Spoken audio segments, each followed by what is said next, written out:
समुद्रात आहेत। या ठिकाणी ते निघालेले आहेत। अरबी समुद्रामध्ये जाऊन त्या संपूर्ण स्मारक परिसराची पाहणी करणार आहेत। यानंतर मुंबईमध्ये अनेक प्रकल्प झाले, परंतु स्मारकाचं काम मात्र रखडलं असा आरोप देखील त्यांनी केला। देशभरात अनेक मोठमोठे प्रकल्प झाले, तरी देखील स्मारकाचं काम का रखडवलं असा सवाल त्यांनी उपस्थित केला आहे। संभाजीराजे छत्रपती सध्या अरबी समुद्रामध्ये बोटीनं स्मारक परिसराची पाहणी करतायत।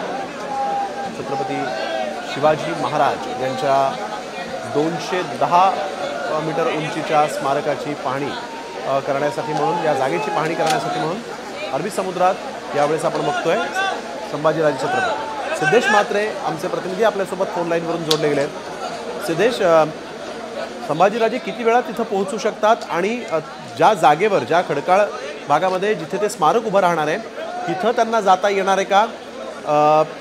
ती जी जागा आहे तिथं पाणी आहे सध्या, की तो खडक आता त्या खडकावर त्यांना उतरता येऊ शकतं, या संदर्भात काही माहिती?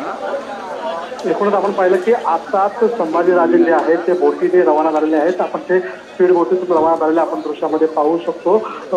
ज्या ठिकाणी हे स्मारक उभारणार आहे त्याच्या काही अंतरापूर्वी संभाजीराजे आता अरबी समुद्रातून शिवस्मारकाच्या शोधासाठी रवाना झालेले आहेत। आपण बघतोय की संभाजीराजे हे गेटवे ऑफ इंडिया परिसरातून त्यांनी प्रस्थान केलेलं आहे। संभाजीराजे स्वतः एका स्पीड बोटमध्ये बसलेले आहेत, तर त्यांचे कार्यकर्ते जे आहेत ते एका दुसऱ्या फेरी बोटमध्ये त्यांना बसवण्यात आलेलं आहे।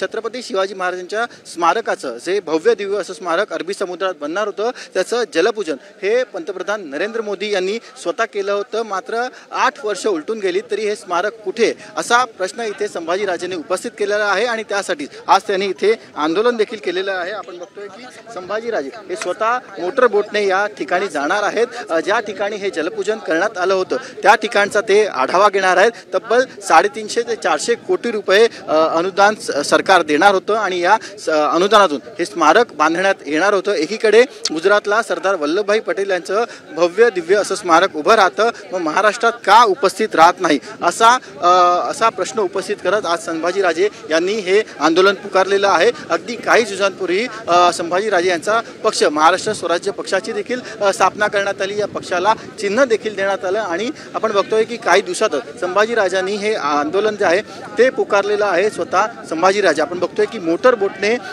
इथे या अरबी समुद्रातील ज्या ठिकाणी जलपूजन करण्यात आलं होतं त्या ठिकाणचा आढावा घेणार आहेत। एक प्रतिकात्मक आंदोलन असं ह्याला संबोधलं जात आहे। सुरुवातीला पोलिसांनी त्यांना अडवण्याचा बराच प्रयत्न केला, त्यांच्या कार्यकर्त्यांना देखील ताब्यात घेतलं, मात्र त्यांनी कोणालाही जुमानलं नाही जोपर्यंत आम्ही अरबी समुद्रात जाण्यावरती संभाजीराजे हे ठाम होते। आणि आपण आता बघतोय की संभाजीराजे हे अरबी समुद्रातील ज्या ठिकाणी छत्रपती शिवाजी महाराजांचं स्मारक उभं राहणार होतं त्या ठिकाणचा आढावा घेण्यासाठी आता अरबी समुद्रात रवाना झालेले आहेत।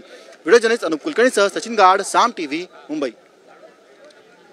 तर आपण बघतोय संभाजीराजे छत्रपती सध्या अरबी समुद्रामध्ये ज्या ठिकाणी छत्रपती शिवाजी महाराजांचं स्मारक उभं राहणार आहे त्या ठिकाणी सध्या ते पोहोचतायत आणि तिथं जाऊन या संपूर्ण जागेची ते पाहणी करणार आहेत। खरं तर इथे एक मोठा खडक आहे ज्या खडकावर हे स्मारक उभं करण्यात येणार आहे। ओहोटीच्या वेळेस हा खडक दिसतो, परंतु भरतीच्या वेळेस हा खडक दिसत नाही। त्यामुळे आता संभाजीराजे छत्रपती इथं जाऊन पाहणी करतील आणि त्यानंतर नेमकं ते काय भूमिका मांडतील हे पाहणं देखील तितकंच महत्त्वाचं। संभाजीराजे छत्रपती यांनी आपण बघतोय की आज या स्मारकासंदर्भात एक मोठी भूमिका घेतलेली आहे। गेल्या 8 वर्षापासून जलपूजन होऊन देखील हे स्मारकाचं काम का रखडलं असा सवाल त्यांनी उपस्थित केला। अर्थातच आपल्याला माहिती आहे की या ठिकाणी महायुतीचं सरकार होतं आहे, सत्ताधाऱ्यांना त्यांनी सवाल केलेला आहे, महाविकास आघाडीचं देखील सरकार होतं, तरी देखील स्मारकाचं काम काही सुरू झालं नाही आणि त्यामुळे संभाजीराजे छत्रपती जे आहेत ते आक्रमक झालेले आहेत। पोलिसांनी अडवल्यानंतर देखील पोलिसांचा विरोध झुगारत यावेळेस त्यांनी अरबी समुद्रामध्ये जाऊन या परिसराची पाहणी करणार अशी भूमिका घेतली। आपले कार्यकर्ते यावेळेस त्यांच्या सोबत होते। 40 ते 50 कार्यकर्त्यांनाच घेऊन जाण्याची मुभा त्यांना देण्यात आली आहे आणि 40 ते 50 कार्यकर्ते सोबत निवडक काही कार्यकर्ते मोटार बोटीमधून यावेळेस संभाजीराजे छत्रपती जे आहेत ते या ठिकाणी पोहोचलेले आहेत आणि या स्मारक परिसराची ते पाहणी करणार आहेत। ज्या ठिकाणी हे स्मारक प्रस्तावित आहे त्या ठिकाणी अद्याप एक वीटही साधी रस्ता आलेली नाही, परंतु आत्तापर्यंत या स्मारकाच्या साठी म्हणून मोठ्या प्रमाणात खर्च झालेला आहे। या सगळ्या स्मारक परिसराची दुर्बिणीतून आता संभाजीराजे छत्रपती पाहणी करत आहेत। एक अतिशय महत्त्वाची बातमी आपण बघतोय।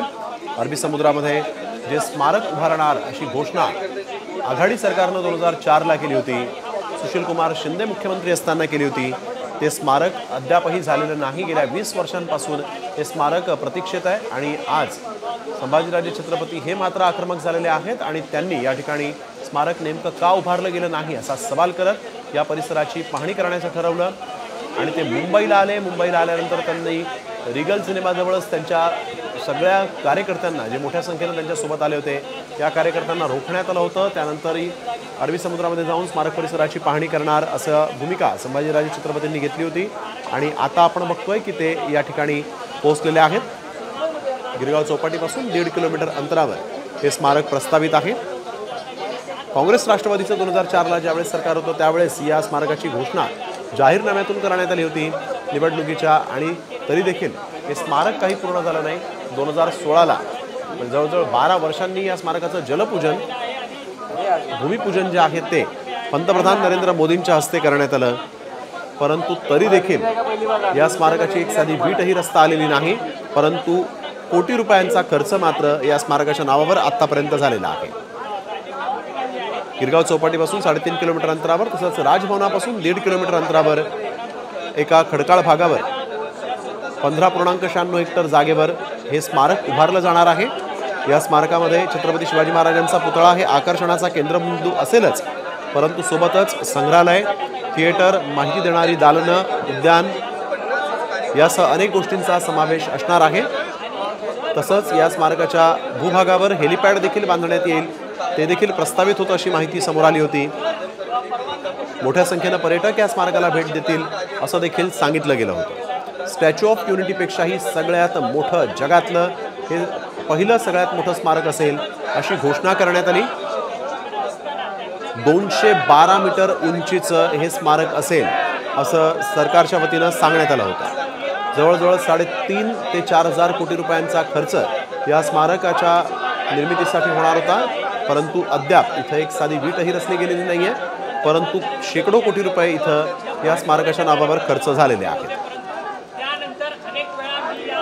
शिवस्मारकाच्या प्रकल्पासाठी राज्य सरकारनं गेल्या अनेक दिवसांपासून, अनेक वर्षांपासून जे राज्य सरकार सत्तेत आलं त्यांनी आश्वासनच दिली असं म्हणावं लागेल आणि म्हणूनच संभाजीराजे छत्रपती आक्रमक झाले आणि या स्मारक परिसराची पाहणी करू असं त्यांनी जाहीर केलं होतं। गेल्या अनेक वर्षांपासून हे स्मारक प्रतीक्षेत आहे।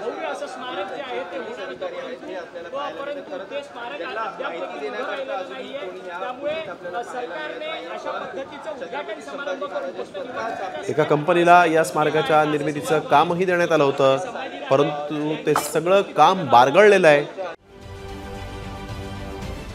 महाराष्ट्रातील सर्व बातम्यांचे विश्वासार्ह व्यासपीठ, सकाळच्या सर्व सोशल मीडिया प्लॅटफॉर्मला लाईक, फॉलो आणि सबस्क्राईब करा। तसंच सर्व नोटिफिकेशनसाठी बेल आयकॉन प्रेस करायला विसरू नका।